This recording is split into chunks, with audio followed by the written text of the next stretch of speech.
Good morning, everybody, and feliz Cinco de Mayo, amigos, amigas. ¿Cómo están hoy? Today, we have three incredible women in the building and safety industry. These are three Latinas, started from permit technician, who are now CBOs. And before I introduce them, I want to share with you a little bit of something cool that I found because today is Cinco de Mayo. Yesterday was May the 4th. May the 4th be with you. It's also Building Safety Month. I found this cool loteria with Star Wars. Look, El Barril, El Apache, El Jefe, El Soldado. So that's what we're going to do tonight, playing some loteria and some margaritas. So with further ado, I'm gonna hand it over to my three favorite ladies. I met each of them have a different story that I can share with you on how we met. I met Lorena the first day of my employment with the city of Garden Grove. I was a new code enforcement supervisor. She was the permit technician supervisor at that time. I met her. We instantly vibed. We wear the same type of gear. We came, our lingo's the same, and it was just, just kind of friendship at first sight. Aleris, I met her at, I believe it was at Calvo. We were at a dinner, and we were trying to pick each other's plate. Because her You food were looked so trying to good pick and up my their food looked food. so good. And we're like, oh, felt like we were married. And then Minerva, I met her at the Women Leaders in Code Enforcement Conference. I met her, and I didn't meet her until that night. We had a nice. See, everybody laughs when I say these things, but you know what? I was like, this girl had to be in Tijuana for a lot of years dancing because nobody dances like she dances, and amazing dancer. That's all I gotta say.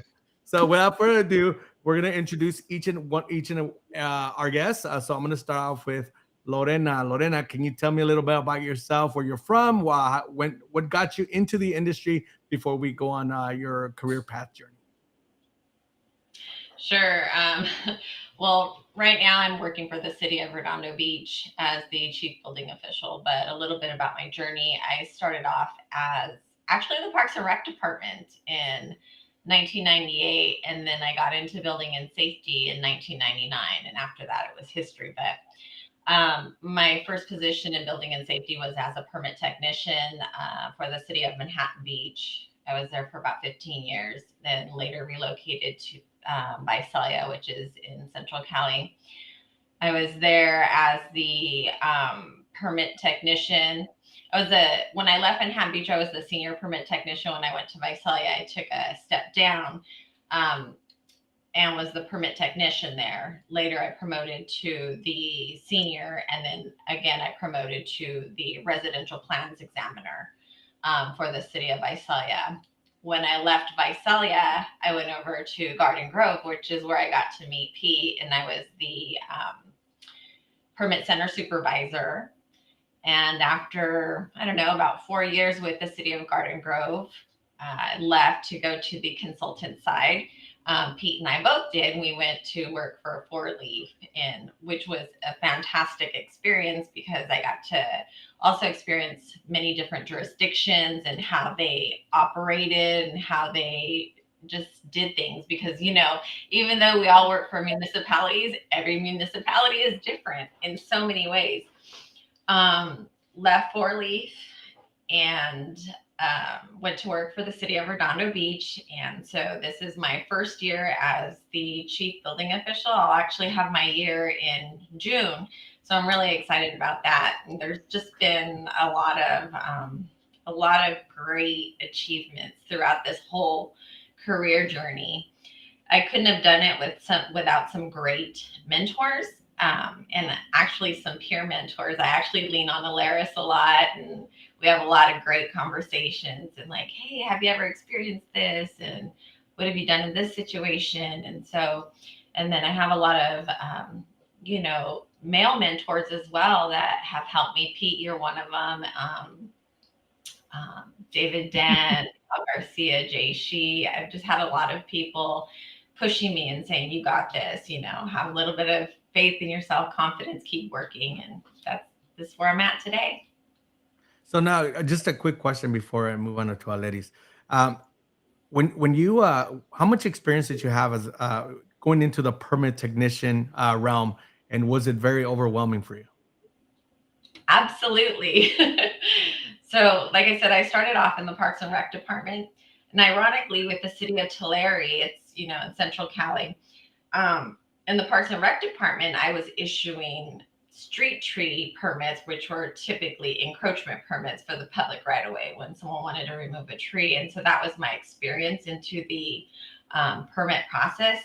But I was also signing kids up for T-ball and soccer and all this other stuff. So it was quite interesting. And then there was a sports park that was being developed there in the city of Tulare, and ironically, my director at that time was managing that whole development of the sports park, and so I was learning a lot to collaborate with the building division at that time.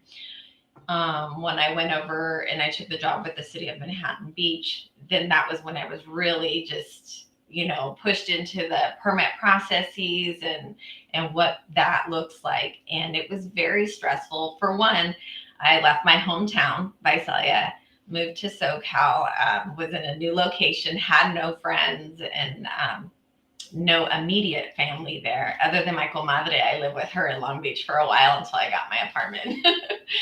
But yeah, it was stressful. It was challenging, but I'm always up for a challenge. And when someone says no,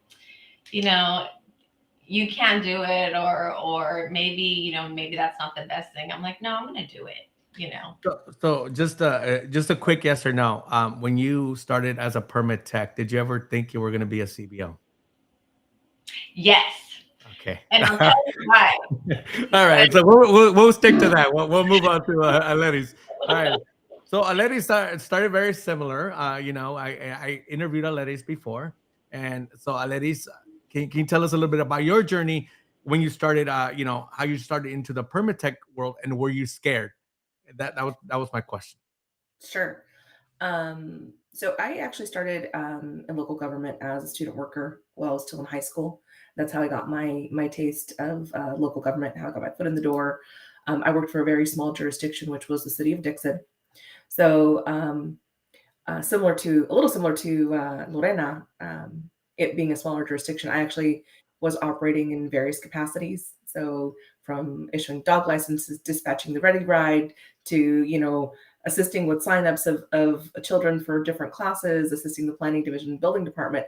That's kind of where I got started, and eventually, got recognized for certain things. I got pulled more to building and planning in terms of assisting with permits, and that's kind of where the emphasis changed to building and safety. But then got recruited to Solano County by one of the planning commissioners there, who was the building official for Solano County, and said, "Hey, we've got a position opening up. I think you guys would be great for it." Was I scared? Yes. Because, he had mentioned to us there's certain requirements and you're going to have to take some classes, at the local DVC, most likely, just so you can become more familiar with the building codes and what it is. So I was used to, the fees, writing out the permits, understanding certain things that were happening as far as permitting and zoning, but to really understand the full, role and responsibility of the permit tech, I didn't really have that in Dixon. So it was a little bit of a daunting change or experience for me. I was like, oh, can I do it? Am I going to be able to manage all these projects? So it was kind of scary, but that's where I kind of got started in Dixon, and then moved from jurisdiction to jurisdiction. Spent some time with Solano County for about 5.5 years, then got recruited to the city of Fairfield, where I spent about 15 years, and I grew leaps and bounds. And that's where I really told myself, this is where I see myself going. And I made it clear to my boss that when he retired, I wanted his position. Wow. And you got to talk about it, right? You have to set goals for yourself. And I said, this is when you retire, I want your job. How do I get there? So we really started working on developing, different things to make that career path happen for me, whether it was going to be with that jurisdiction or somewhere else. And here I am today, now as a building official for the city of Acapulco. Wow. So now a quick question. When you walked into the whole permit world, not when you were getting groomed and all this, but when you first walked in, did you ever say, I'm going to be the CBO? Not immediately. Not immediately. Yeah, but eventually you did. So, for those out there, I always say, hey, it's kind of like if you ever look at a DJ equipment, they have two little circles and a bunch of buttons, and you look at it, it's so overwhelming. You know, I have friends that are DJs and they just hop in and start spinning and, you know, start messing with all the knobs. And I'm like, to me, that's so impressive. And that goes to, you know, with people with, you know, oh, they're just, uh, they're not. They do so much. I don't know how any department can function without them. It just they go at a way higher speed. They're constantly dealing customer service. They're doing just so much and with people. So you know it's crazy, and I want to hear all about the journey and the path. So now let's go move on to Miss Minerva, or do you prefer Minnie? Minnie's fine. Minnie's fine. All right. So Minnie, how did you get into the how tell us about your first day walking? Because we didn't actually we never interviewed you before. So tell us a little bit about yourself, a little bit of background, you know, Okay. and stuff like that. So I started working when I was 4, picking strawberries with my grandparents as a farm worker. Okay. And I knew growing up that I wasn't gonna wanna be working in the fields for my whole life. So I joined the military, went in the Marine Corps, and then, you know, married, had children, worked various positions, all in customer service, and moved, you know, I originally from the Central Valley, from the Patterson, Newman area, and lived in Arizona, Phoenix, Tucson, worked for nonprofit agencies in Florida, property management. Then my mom and my grandmother were ill, and so I moved back to California in 1999. Well, needing a job to, you know, pay bills and support my children, I signed up with Kelly Temporary Services, and they sent me to the city of Modesto to assist in their code enforcement department. Wow. So I worked there for 6 months. I had no idea, obviously not ever working for, I mean, I've worked in law firms, I've worked in nonprofit agencies, admin assistants to, you know, and as a property manager for a nonprofit. So I knew all these other, but I've always been someone that I learn quick, and knowledge is what empowers me to move forward, right? So the 6-month assignment was over, and I saw that there was a job opening with a consultant company. At the time, they were named Precision Inspection, who were then later bought out by CSG. So I applied for the permit tech position. I had no idea what a permit tech did, you know, but I figured, hey, I've got some, right? I had some idea. I had code enforcement. I knew how to do that. And I said, okay, I can apply for this. I was hired. It was interesting because the first day on the job, I remember, you know, I showed me, right? They showed me what I needed to do. Kind of, it was more of a, here are the steps to issue a building permit. Here are the fees. Well, my mind doesn't work like that. My mind works like, okay, so why do I issue these building permit fees? Where are these fees coming from? I became this sponge. Like, I wanted to know why I was doing what I was doing. I made mistakes. They put me in, I was doing 2 jurisdictions similar to Alaris and Lorena, that I was actually the permit tech. I was issuing encroachment permits. We were doing setbacks. I was even, later on, I was even doing some code enforcement, right? So I issued something that didn't meet the requirements of the planning department because I had no idea. Nobody took the time to explain to me, hey, this is how we all fit into the development services department, right? You know, and so it was interesting, a lot of learning. And it was a slow jurisdiction, so all I did was just read that code book. And then my boss said, my supervisor mentioned to me, hey, you know, if there's a certification for permit techs, and I remember this is 1999. The certification for permit techs, I think, became I think it was like 97, if I'm not mistaken, that they actually had a certification for permit technicians. And they said, we'll give you a $3 bump in raise. And I said, sure, I'll take that certification. Well, then I got bored. A few years go down, I'm bored. I'm like, okay, I want to do inspections. So they took me out to do building inspections, but it wasn't really my cup of tea. So I started doing more code enforcement. And then they actually found that because I had done property management for nonprofit, I actually was really good at Section 8 inspections. So I also did Section 8 inspections for Precision. Eventually, I became the senior permit technician who oversaw our 10 jurisdictions with training, establishing policy and process. And that was until about 2009 when, we know what happened in 2009. Most of us consultants were laid off, and I was, took a break from the local government and worked for a private entity, and then was headhunted by Four Leaf in 2014. They'd asked me to come work for them several times, but I was 3 minutes from my job, and I said, no, I'm happy. I've got my girls. I'm, nice little commute, not an issue. 2014, I said, sure. And I went back to work, and and I'm going to be honest, I never thought that I would be a CBO, because at the time when I was hired, a CBO was someone who'd gone through the inspection side of the pathway, right? Permit techs didn't have the pathway. If you're a permit tech, you were a permit tech. Now you could be a plans examiner and take more training, but to become a building official, you had to be an inspector, So I never really, unlike Lorena and Alaris, I never imagined myself being a CBO until I came to work for Four Leaf. I worked for Four Leaf for a few years, went to work for InnoWest, good company, but came back to Four Leaf. And I had Four Leaf provided me the opportunity. I had someone, Rayleigh Glaser, who saw potential in me. I worked with her, and she says, you could be a CBO, because I don't think you realize what you could be a CBO. And never crossed my mind until that moment. She's like lit the light bulb. She lit the fire, and then that was it, So then here I am. I'm the CBO for the city of Hollister. I just celebrated my 1 year of obtaining my certification. So I am so proud of every single one of you. It's a journey, and one of the reasons, like, I get this a lot sometimes, like, oh well, you know what does it matter if it's a Latina or this? But you know what, our pathway and our struggle is different. And what I mean by that is, what, for you picking strawberries, I'm gonna make an assumption here. You lived in migrant housing, or live in housing with a bunch of other substandard people. housing.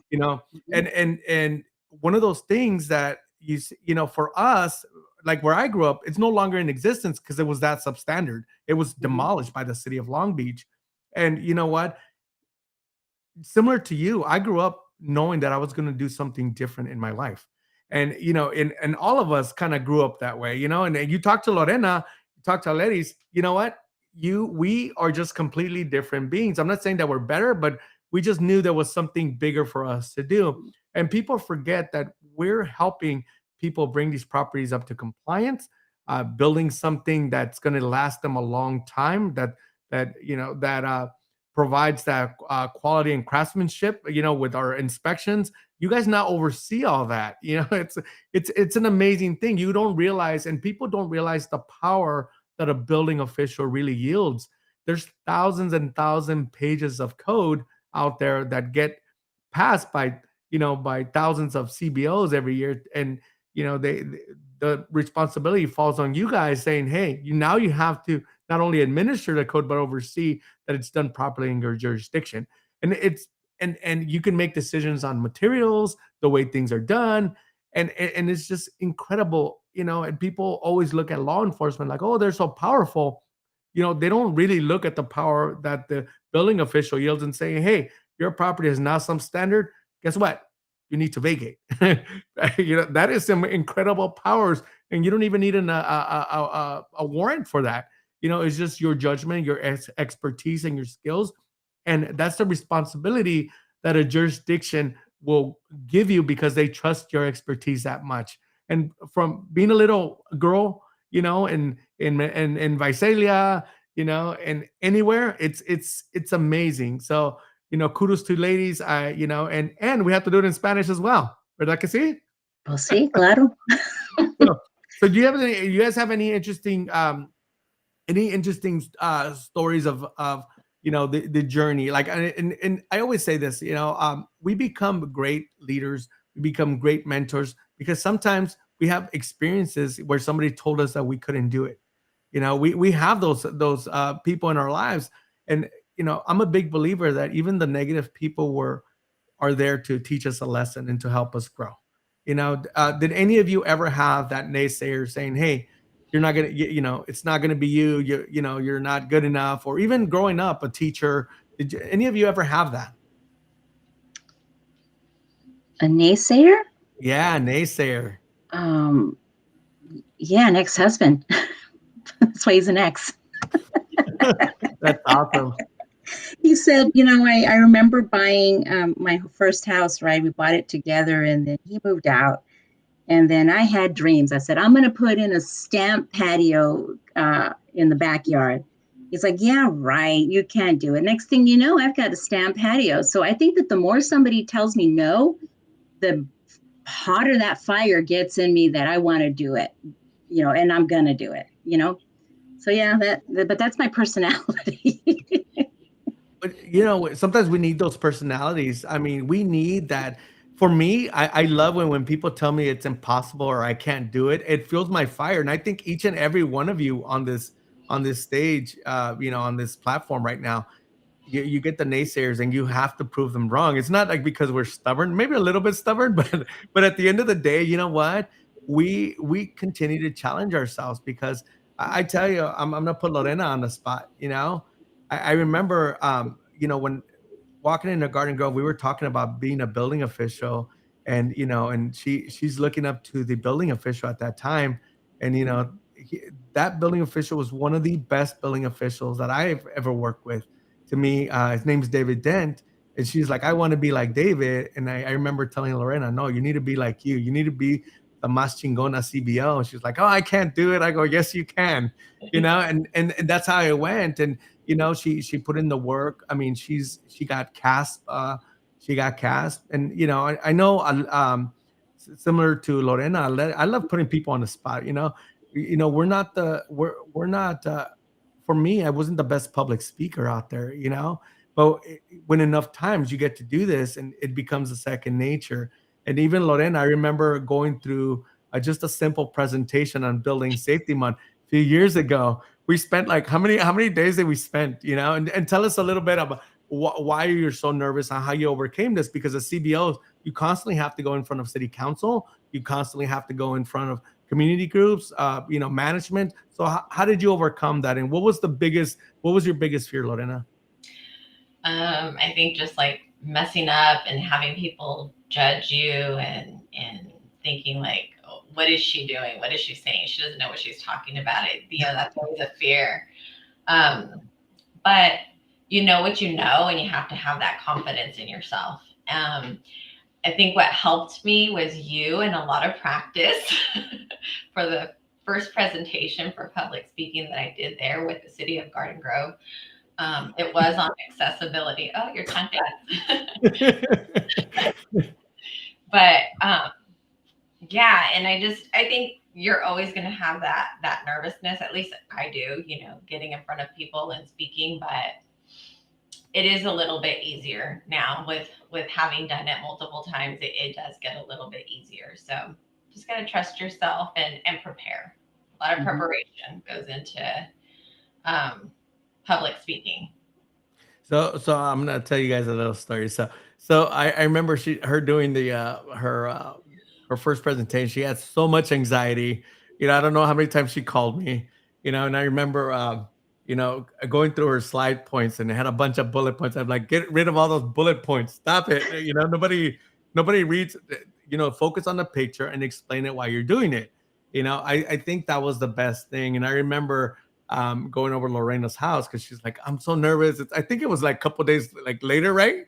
Yeah. And I remember her having, I brought my, my wife, my significant other over to her house. So we're sitting there and she's giving the presentation. I'm giving her cues and I'm stopping her. I'm like, stop right there. Don't do that, dude. And I'm like, and I told her to just keep it simple. I remember she restarted. And then I remember at the end of this whole, what was it, like an hour? My wife's like, oh, I think I could take the cast pets. Yeah. And I was like, I know this. Got this. You told me a couple of times you guys went somewhere and she was like, oh, that parking's wrong. That sign is wrong. And That's the worst. Giving I'm like, you're not an expert. Just call Lorena. So and I remember. So now here, and then I'm gonna now put Alaris on the spot. So I remember Alaris during for her first time I interviewed her. I don't think. Have you ever done a podcast before the first time we interviewed you? No. No. So what was the anxiety going through? Because this is the things that we have to go through as as people. So what were you feeling? What were you going through? Were you thinking like, what the hell did I get myself to? Yes, exactly that. What did I get myself into? But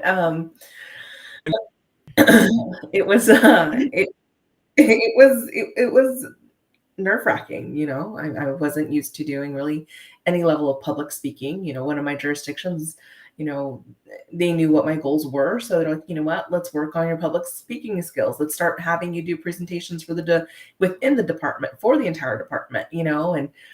But very different when you know that you're going to have a different audience and just your people that you work with on the daily. So when you were telling me, let's prepare you, let's do this, let's just share your story, I'm like, oh my gosh, people that I'm not even seeing on the screen are out there. And I still get very nervous. Like even today that we're having this, I still have a level of anxiety and nerves. And always wonder, is the right word going to come out? Am I going to clearly convey what I'm saying? Is it going to make sense? Because sometimes I just get overwhelmed with some of these emotions. I got to remind myself, just relax, breathe, and just let it flow. But it comes with the territory, and it is. Public speaking is a very it is a unique talent that people have to have, and you have to develop, and it just takes time. And it's funny that you say that because us as and when we get to that point, either director, CBO, manager, supervisor, we start getting into that space. I'm like, do I sound professional? And then that we developed this thing called imposter syndrome, where it's like like people are going to see like I shouldn't be a CBO or and this happens. And at the end of the day, when you look at the journey that you've taken, I guarantee you go in there with the best of them. And I'm telling you, I mean, not everybody can lead, not everybody can manage, not everybody can interpret that code the way we do as professionals.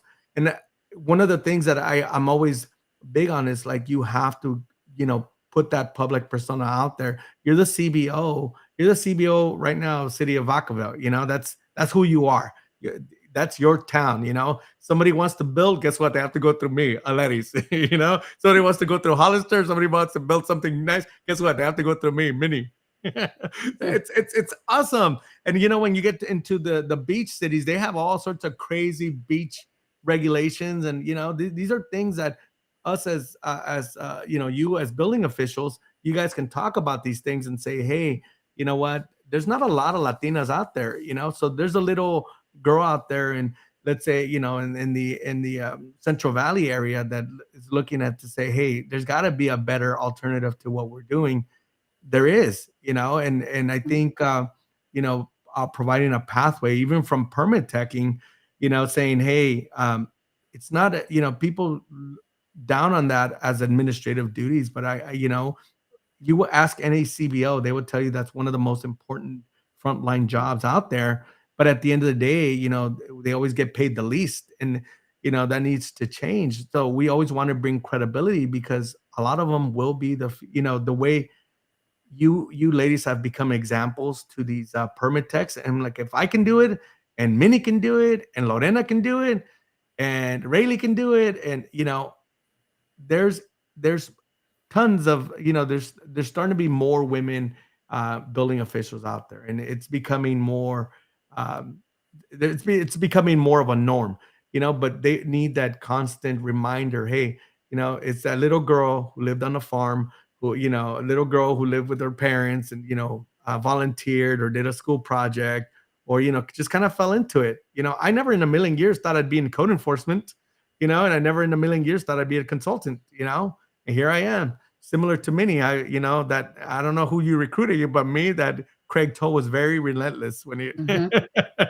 So, all right. So, Minnie, can you tell us a little bit about the Hollister, what it's what are some of the challenges being a CDL? I'm not telling you to put a Hollister on the spot, but just, kind of things that you see versus other jurisdictions. Like, Well, we have a lot of historical buildings, and just actually last week I had we get an anonymous complaint that they think that the wall was sinking, and they had concerns. So one of the challenges was that I went in, and yes, the wall looked like to have been moved half an inch. It used to be a building next door, next to it, that burnt, and the sheer value of that wall just, sinkhole just undermined the foundation. So you have this building that was built in 1906. It is actually the building that is on all our letterhead. Could potentially be a politics, right?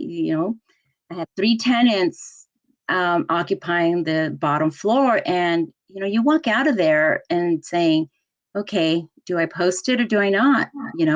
And that's a tough decision. It left me, you walk out of there, I've got knots in my stomach. It is a challenge, to make that determination. So obviously, we've got to, we ask ourselves, well, who needs to know? So we informed everyone, requested the structural analysis, but still you walk out of there and, with that feeling. So week goes by, I get called back and it just happens to be owned by a group, the Masons built it, and it's still owned by the Masons. So they called me back yesterday. I was out there, and it was interesting because they had some foundation work done a few years ago. So they said they had everything in order, which was a big relief for me because I wasn't, I was worried. Because then when they asked me, I said, nobody really, and it's interesting that you say we have power, but really it's more that I said, nobody knows who the building official is. I said, until the building collapses, right? And then everybody knows who the building official is because you're all over the news. You have to make the public statements, but really, everybody knows who the permit techs are. Everybody knows who the inspectors are, and the building officials are in the background. So I did let them know because they worked with me. They were very pleasant. They understood, the inspections and why we had to be in there and the process and what I was asking for, and they were very pleasant. But that moment when I walked out of there, like I said, I call Mike Leontiadis because he is my mentor, and I said, Mike, I just walked out and I have this nauseous pit in my stomach because you can walk out and the next thing you know, we get an earthquake, and the responsibility is, that's my responsibility, is to determine whether that building is safe. So historical buildings are they're very, very challenging. New construction I don't worry about, but the historical I do. That really is a challenging. The calls you have to make with historical is very challenging. So I usually just try to put it back on the structural engineer. But if it's occupied, right, that's where you're obviously displacing 3 tenants who are going to lose revenue, who are not going to be happy. Making that judgment call was hard. Yeah. Wow. And kind of goes to what you said. Nobody knows who the building official until the building official. Look at Surfside, the situation. After a couple of weeks, everybody knew who the building official. Building official wasn't even in that town anymore, and then the next town over laid him off, which is it's crazy that this stuff happens. So here's the other thing now, and I kind of want and I'll get this reaction from all you ladies. What is it when somebody wants, they're giving your inspectors a hard time? I want to talk to your boss, and you come out and you're a Latina and you're a woman. So how does that reaction go over sometimes? Have you ever had any weird experiences where somebody's like, or has that not been ever an issue for you? It's you see it in their eyes. Well, I'm also only 5'2", 5'1". Actually, I shouldn't say 5'2", 5'1". I'm short, right? Not much of a presence. Right. So I take care in the way I dress to go to work because, yes, I have to, because I'm short, because I'm a woman, because I'm a Latina, I do have to present myself. And I think in the presentation of how I present myself, it's okay. This is the boss, right? Because I have my 6'2" inspector, and sometimes they don't even, they'll talk to him and be like, no, excuse me, I'm talking to you. you know, you were having this conversation, and you really have to assert yourself sometimes, because they do tend to look at the inspector as opposed to dealing with you, and you really do have to present yourself as the person of authority, you know. And I think that's what helps me is just, but I was a former Marine. I don't let, Yeah, that's not much intimidates me. So so. Ladies, have you ever had a situation like that? I think similar to what Minnie said is, you can definitely see it in the facial reaction when you're walking out and they're expecting somebody else to present themselves. Um, but somebody, I don't think I really had too many issues, very honestly, just reading the body language Yeah. when I first come out. I'm usually pretty friendly, direct, and firm in how I communicate anyways at the front counter. Or even, just in general, that's just my personality. I'm just all business. I'm always told I need to stop being just business because I'm so business like, but I do come across very assertive. So I don't think I really had too many issues, very honestly. But the body language is there. The initial reaction is like, "Oh, Mhm. you're the building official. Yes, nice to meet you. I am Aleti Stan. How can I help you? What are your concerns? This is what my staff has, advised me of. I'd love to hear what you have to say, and let's talk it through." So, At the time they hit the boss, you're like, hey, I got to be on my best behavior. There you are. and very honestly, it really does. It really does change. But I think it really has to do with, like Minnie said, how you present yourself, how you carry yourself as a professional. And I think there is, I think a lot has changed in the industry as far as how women are seen within the industry. Very early on in my career, when we started with Solano County, there was one gentleman that had given me a hard time. I was a 19, 20 at the time when I was as a permit tech, and I was managing the big project for the county, their whole new downtown construction, all of their new buildings, and he was actually a consultant for the jurisdiction, managing the construction aspect of it. And I let him know what this whole process was about, what I needed from him, what was missing, what the expectations were in order for the project to move forward. And I knew it was because I was a female that he had given me these issues. So I was still very new in the position. I was young and I was kind of intimidated by that whole thing. And I felt a certain kind of way. But I knew as a professional, I couldn't behave a certain kind of way. So I went into my boss and the building official and I said, hey, this is the situation. This is the circumstances. And he sat down with me and he was like, why do you think he treated you that way or said what he said or is giving you this hard time? I said, honestly, I don't know. And he was like, well, I'm going to tell you why. And I said, why? And he says, because you're a woman. And I said, oh. I said, well, I didn't want to say anything like that. I didn't want to bring that to the table and say that's the reason why. He says, I'll take care of it. He closed the door, made some phone calls, came back to my desk and said, you will never have that problem ever again. And sure enough, every time I spoke to that gentleman thereafter, his name is embedded deeply in my brain because of how he made me feel at that time. But he smooth sailing from there on out. But I think that was the only real experience that I had within my journey, more so as a permit tech than I have as a building official. So, it's funny because you had the wherewithal to actually speak up, and a lot of people don't speak up. If somebody makes you feel bad, and I practice this exercise when somebody, I'm gonna kind of sound a little ghetto. When somebody does me dirty, I sometimes like, I need to always get that, get that out of my system to say, hey, why did they do that? I always rationalize, okay, why did this person do that? Because I'm a big believer that people don't naturally wake up and say, you know what, today it's gonna be a good day to mess with people. There's people that mess with people, but I don't think anybody wakes up with the intent to just ruin everybody's day. I don't think, maybe there's out there, maybe there's an outlier somewhere, but at the end of the day, I think generally, if you understand where people are coming from and you figure out their communication, I think that's what makes many of us successful in talking to the public, being able to like gauge, and we have quick emotional intelligence and start talking to the folks and saying, hey, this is your problem, because at this level, we have to be solution finders, and problem solvers. We can't say, well, the code says this. We have what they call prescriptive codes and performance codes. So, and methods. I mean, and you can say, hey, this works, but maybe not this, or let me see the specs, or maybe let's bring in a structural engineer, something along the lines of what Minnie said. We have to offer solutions, and dealing, and it's funny because when you're telling us how you interact with some of your people and you're very business-like. Yes, you're very lawyerly sometimes. You are. I'm like, oh man, I feel I'm being the position over here. No, but you know what? Because you give that manner of it's your own, and each and because I've seen Lorena be, time I've seen Lorena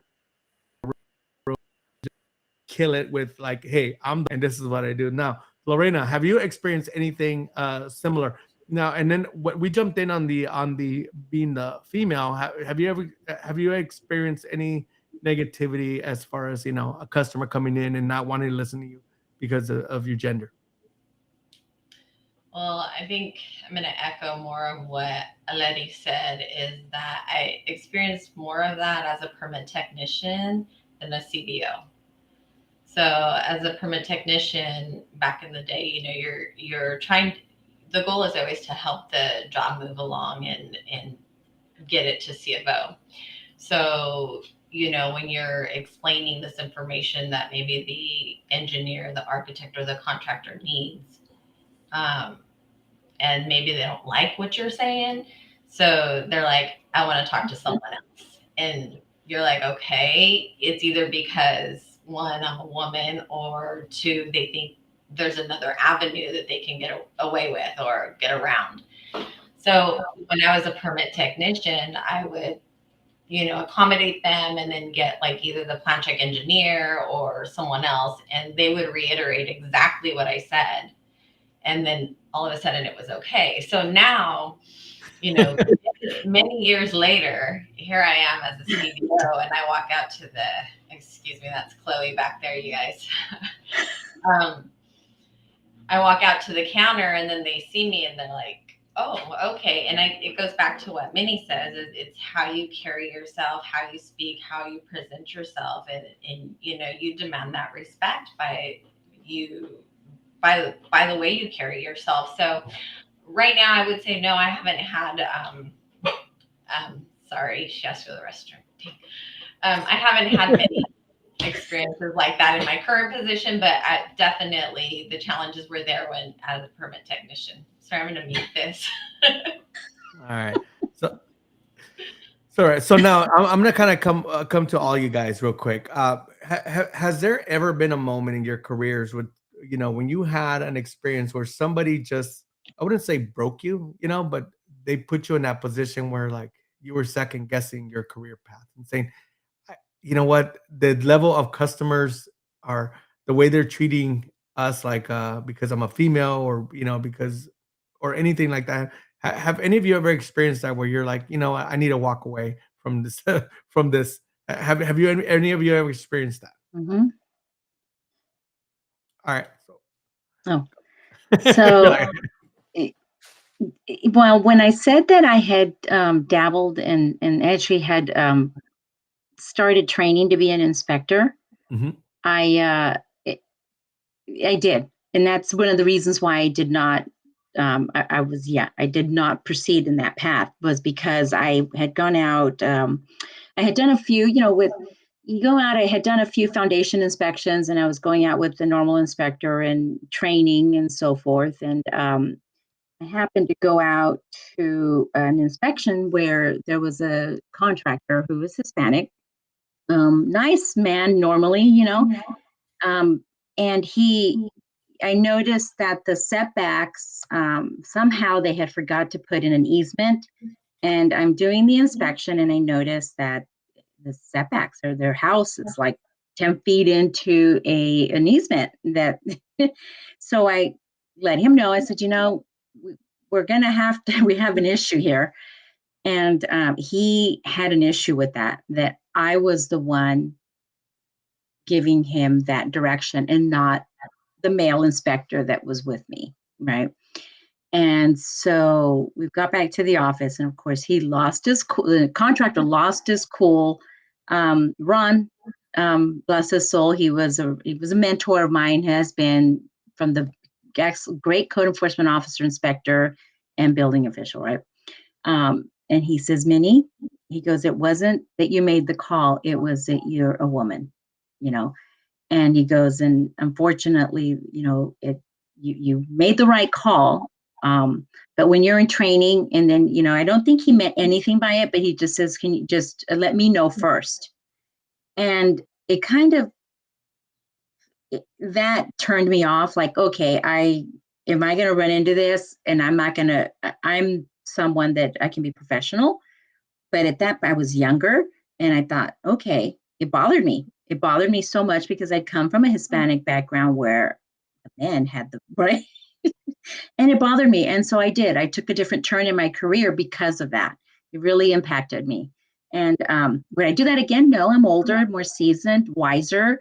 But back then, you know, this is in 2003, you know, 2002. I was young in the business. I was young as a person. And it impacted my career path, you know, so yeah, I did have went home and I was like, Arr. Yeah, you know what? You know, me managing different divisions over the years, I had code enforcement inspectors, and not all of you dabbled in code. Many of you dabbled in code. Lorena, I got her involved in code here and there.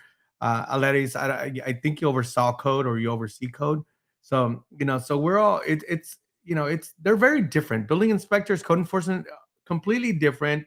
You know, in some cities they're intermingled. You know, they're combination inspectors. And that's a good thing, but it's also a bad thing, you know, because you're judge, jury, and I wouldn't say executioner, but you're a judge, jury.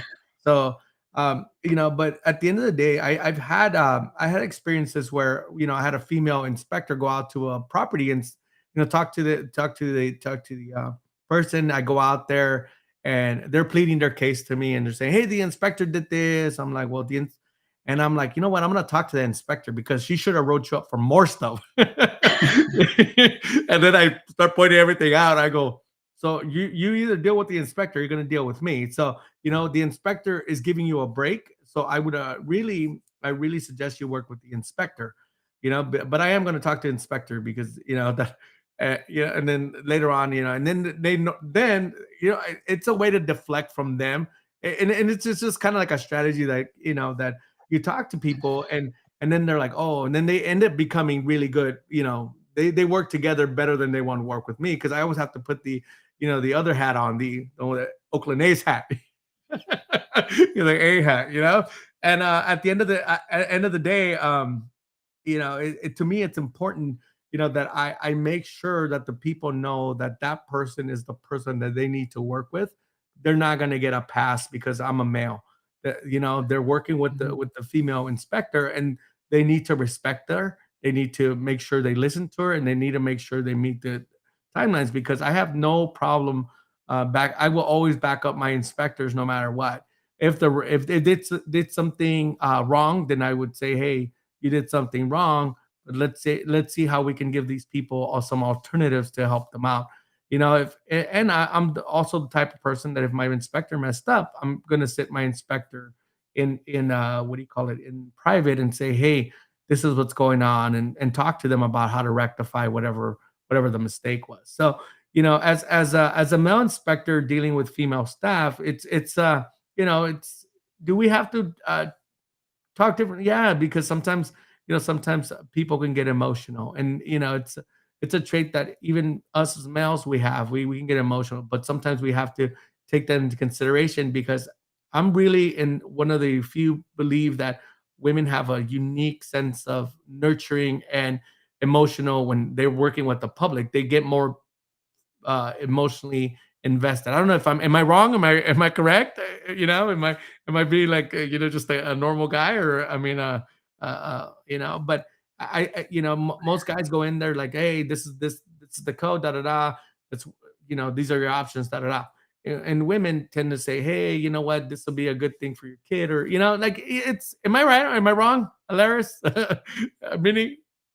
Yeah, I had a situation yesterday where it was windows, right? And the lady had her son. And yes, I take the time with homeowners, especially. I think you do have to uh, let level it down because you want to make them understand. You get too technical, goes right over their head, right? Yeah.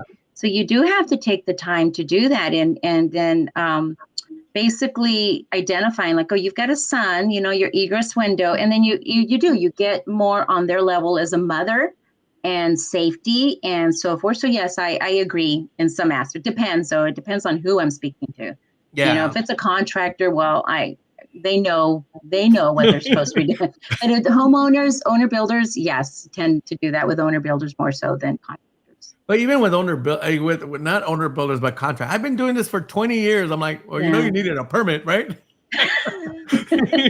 In the 20 years, I'm pretty sure, like you had to pull a permit sometime or another. I'm sure if you did this 10 years ago and you got caught without a permit, you were going to get a Yeah. stop work order. So, to me, I think it's always funny when people are like, I've done this for 20 years and and I've never had this. Well, I go, well, the inspector probably wasn't doing the correct job all the time. So, and then it's, and sometimes you have to get on their level because, some Mhm. contractors are not a lot of them, have that rough exterior, they need, and sometimes they act a certain because they, similar to, there's some jobs out there that you have to push and push and tell your guys, hey, stop, messing around. They don't use the same language, but hey, stop messing around, do this, and they're constantly being aggressive and stuff like that to get the job done. That's the environment that that they're in, and then inspector comes and they try to assert the same type, like, oh, this is, you need to do this, or we're like, I know the better. So how do you deal with those aggressive personalities? And I'll defer to Lorena for that when you get this aggressive, because I've seen those aggressive uh, contractors. So how do you deal with that, Lorena? Well, I try not to take it personal. It's important to stay calm, listen, and understand their side because time is money, and I get that where the developer is they're on a timeline, especially when you have these larger projects. So there's a lot of emotions on their side because there's a lot of investors that they're dealing with.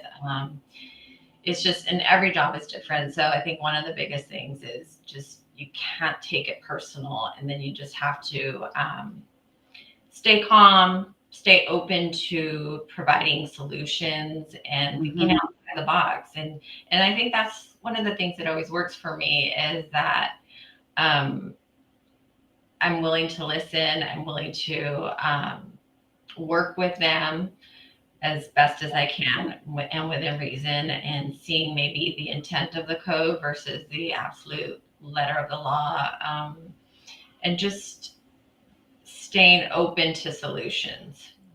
I think that's one of the things. But yeah, when I deal with them, my biggest thing is don't take it personal. They're not mad at you. And I have to have that conversation with myself when I'm being communicated to, because it's really easy to take it personal, and it just depends on the person too.